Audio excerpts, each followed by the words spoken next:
Sir, एक आप fire brand नेता हैं और लगातार आपकी तरफ से हर विषय को लेकर बेबाकी के बयान आते रहे हैं। एक सर्वे आया है जिसमें 1950 के बाद से लगातार जो हिंदुओं की संख्या है वो घटती हुई दिखाई दे रही है और आसपास के देशों में भी जबकि जो अल्पसंख्यक हैं वहां पर उनकी संख्या घट गई है। तो इस तरीके के सर्वे को किस तरीके से देखते हैं जहां मुस्लिमों की संख्या बढ़ रही है? ये कांग्रेस मुस्लिम लीग का रूप धारण कर लिया है और मुस्लिम तुष्टीकरण की राजनीति के कारण से ही नेहरू जी को कुर्सी से इतना मोह था कि अलग पाकिस्तान स्वीकार था, लेकिन प्रधानमंत्री पद छोड़ना स्वीकार नहीं था। जम्मू कश्मीर की समस्या पंडित जवाहरलाल नेहरू जी की देन है, जहां 370 लगा करके आतंकवाद को आमंत्रित किया गया। हमारे लाखों लोग जम्मू कश्मीर से विस्थापित हुए, हमारे हजारों की संख्या में सैनिकों का बलिदान हुआ। इन सब के अगर कोई दोषी हैं तो कांग्रेस है और उनके नेता पंडित जवाहरलाल नेहरू जी हैं। चीन को 62,000 वर्ग किलोमीटर ज़मीन थाली में सजा करके सौंप दिया। संयुक्त राष्ट्र संघ की अस्थायी सदस्यता उस समय मिल रही थी, उसको भी नहीं लिया और देश आज कहाँ पर खड़ा है कि हम 140 करोड़ की आबादी वाले देश और संयुक्त राष्ट्र संघ में हमारे पास वीटो पावर नहीं है, और यह भी नेहरू जी के कारण हुआ। मुस्लिम तुष्टीकरण की राजनीति को बढ़ावा देने का काम कांग्रेस ने किया, अन्यथा 1947 में जब भगवान सोमनाथ का मंदिर बनाने का रास्ता सरदार वल्लभ भाई पटेल जी ने गुजरात में साफ कर दिया था, उसी समय उत्तर प्रदेश में अयोध्या, मथुरा, काशी की समस्या हल हो जानी चाहिए थी, वो हल नहीं हुई। तो इनकी मानसिकता ही ऐसी थी कि इस देश के अंदर मुसलमानों की आबादी बढ़ती रहे तो उनका वोट बैंक बढ़ता रहेगा, और हिंदुओं की आबादी घटती रहेगी तो उनको सत्ता का कोई खतरा नहीं रहेगा। लेकिन अब इस देश का हिंदू भी जाग गया है और मैं समझता हूँ मुसलमान भी जाग गया है कि केवल वोट बैंक के रूप में इस्तेमाल करने से कोई काम चलने वाला नहीं है। और यह जो समस्या है इस पर निश्चित तौर से गहन विचार होना चाहिए और ये देश के लिए घातक समस्या है। जब एक समुदाय विशेष की आबादी बढ़ती है तो देश विभाजन के खतरे का सामना पहले भी आज़ादी प्राप्ति के बाद कर चुका है। फिर से इस देश का विभाजन न बर्दाश्त है न स्वीकार है। इसलिए आबादी का जो संतुलन बिगड़ा है, ये निश्चित तौर से इस पर कड़े और बड़े कदम उठाने की आवश्यकता है। वो कांग्रेस नहीं कर सकती है, वो भारतीय जनता पार्टी और माननीय नरेंद्र मोदी जी के नेतृत्व वाली सरकार ही कर सकती है।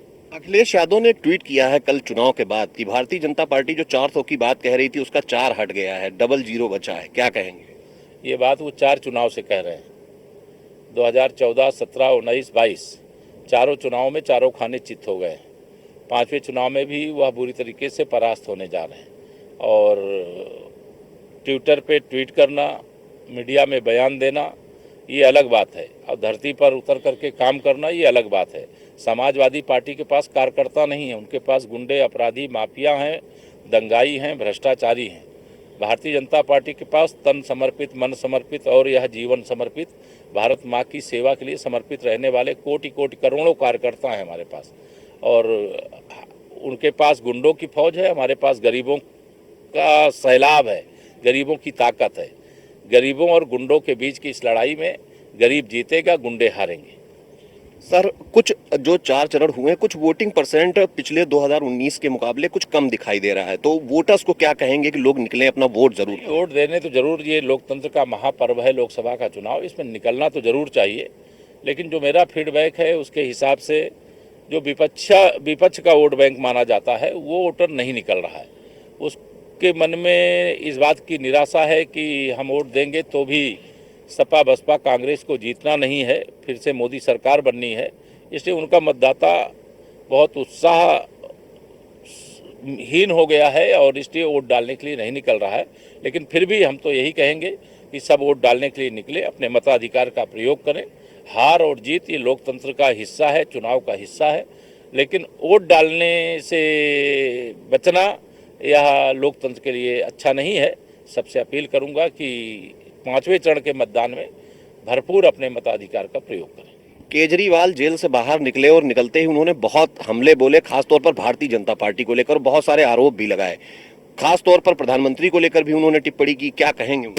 पहले तो 2 जून को वो फिर से जेल जाने की तैयारी करें। आज 14 तारीख हो गई है, अब कितने दिन बचा है? 18 दिन बाद उनको जेल जाना है वापस। वो तो प्रचार करने के लिए मौका पाए, वो ऐसे भाषण दे रहे हैं जैसे कि लग रहा है कि दिल्ली में उनकी एक भी सीट जीत जाएगी। दिल्ली हम लगातार 2014, 2019 7 की 7 सीटें जीतते रहे। 2024 में सभी 7 सीटें जीतने जा रहे हैं। विपक्ष के पास कोई मुद्दा नहीं है। अरविंद केजरीवाल जी से झूठा व्यक्ति देश नहीं दुनिया के राजनीतिक इतिहास में दूसरा कोई नहीं होगा।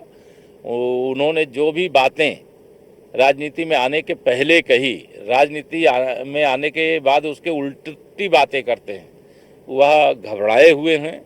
वो सोचते हैं अगर हम जेल जाएं तो बाकी जिन लोगों ने भी शराब पी है, शराब घोटाले का काम में हिस्सेदारी ली है, वह सब भी जेल जाएं।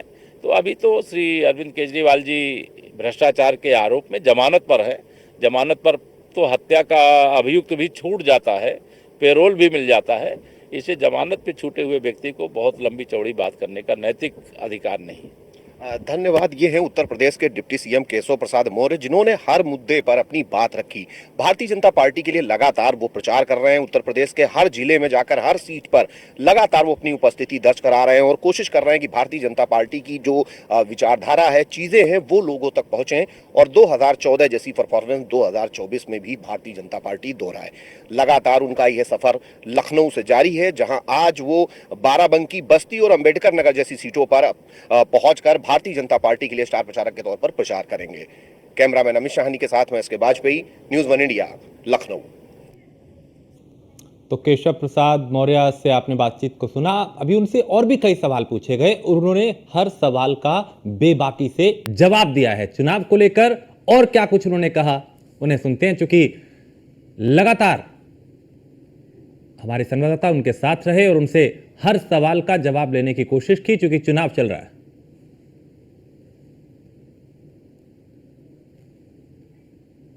तो ये तस्वीरें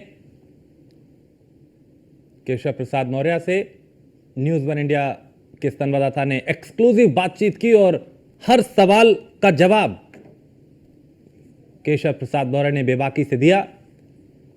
विपक्ष पे निशाना साधते नजर आए, अपनी सरकार की उपलब्धियां गिनवाते हुए नजर आए और बताया उन्होंने कि कैसे बदलाव हो रहा है, कैसे बदलाव होगा।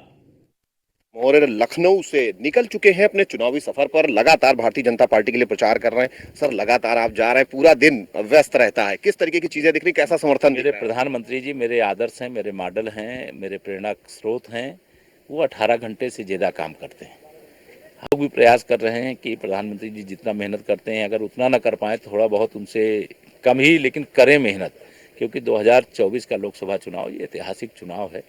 इसलिए जितनी क्षमता है उससे ज़्यादा करेंगे। विपक्ष एक आरोप लगा रहा है, इंडिया गठबंधन खासतौर पर, कि मायावती अंदर खाने आपकी मदद कर रही है।